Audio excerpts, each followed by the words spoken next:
Ovā. Braucu vistu cept. Bet gandrīz sanāca tā, ka vajadzēja foreli cept. Ai, haidī, nu. Smūgs tāds. Standziņu man nav. Ai, kaut kur acē iegrābas. Nu.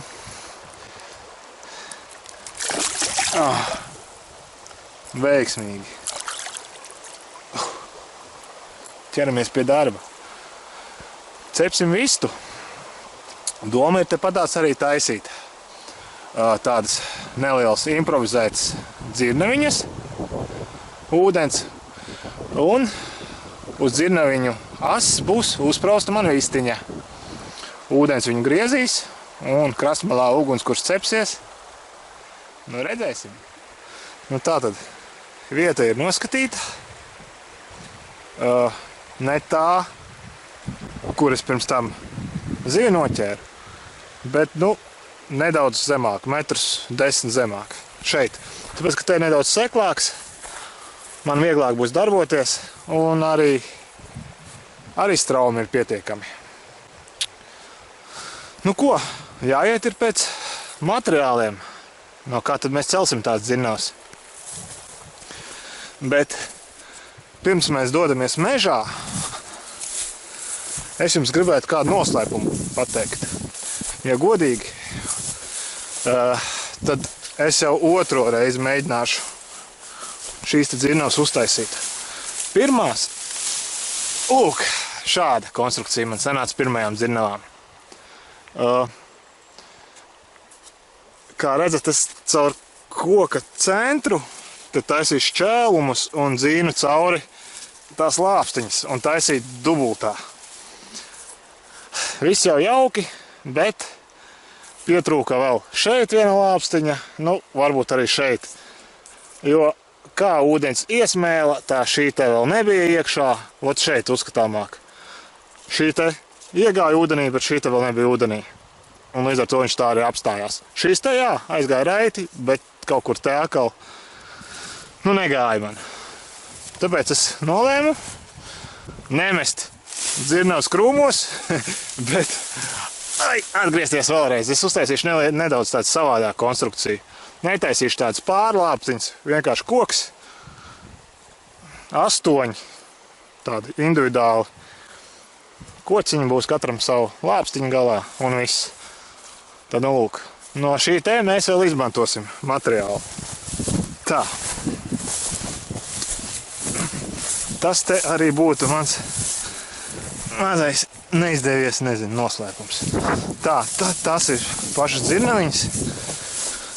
Un rekur arī, jā, uz ko viņas stāvēja man.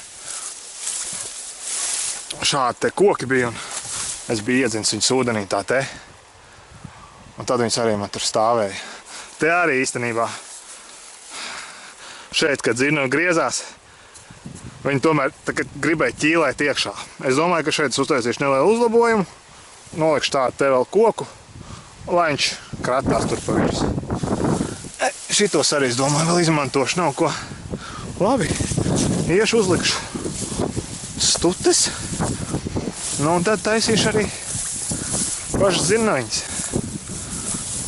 Tālūk. Nu, vecā vietā arī taisīšu. Labi, pie darba.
Nu, lūk, cepam visu. Konstrukcija, nu, ne tuvu nav ideāla. Bet, nu, tomēr otrais prototips. Es domāju, ka, nu, trešo reizi man sanāk jau, nu, daudz labāk. Nu, jau es patiešām zinu, kas ir vajadzīgs un kas nav vajadzīgs. Tālāk. Kāds stundu būs jācep tā te lēnām, jāiet pēc malkas vēl. Ceru, ka man viņi tur turēsies. Labi.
Nu, lūk, arī gala rezultāts. Uz oglēm cept veselu vistiņu. Pirms tam es viņu mājās samarinēju nedaudz. Nu, ar pārtiks diegu pietīm klātīm, lai turās. Arī, lai pie koka turās. Īstenībā ar to man bija liels problēmas. Viņi pie koka negribēja īsti turēties un viena puse nepārtraukti dega. Viņi slīdēja uz riņķi. Tad nācās vēl kaut kā tur stiprināt un improvizēt. Dzirnaviņas nostrādāja, bet arī jaunas atziņas ir. Nākamreiz, kad es cepšu tītaru, es noteikti tās atziņas likšu lietā un būs jau labāk. Nu ko? Jāskatās. Ir mīksta, nav mīksta. Ir garšīga vai nav garšīga. Tā. karsts, viss koks ir karsts. Smažo jau lieliski vienkārši.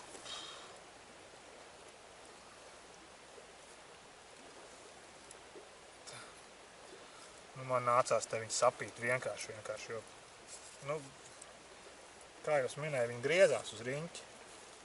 Un šitā te viņa, tā te, pati pa sevim tā te no svara, un koks man it kā griežās, bet viņi hops un atmetās. Tā, nu, kustās jau, ne? Jā. Ādiņa. Visu dienu pie upes. Pats ēdis arī īsti neko neesmu. Tā, kājas lai paliek kopā. Tā.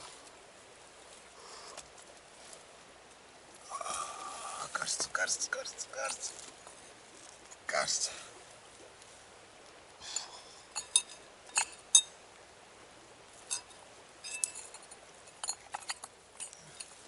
Nu, jāņem prove, te patās jau mīksto gaļiņu.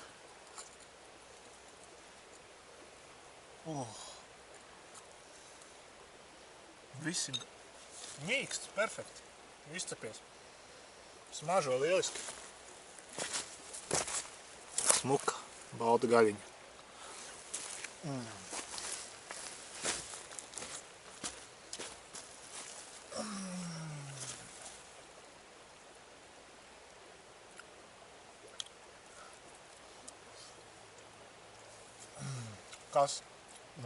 Kas var būt labāks par šo? Kas var būt labāks par šo kombināciju?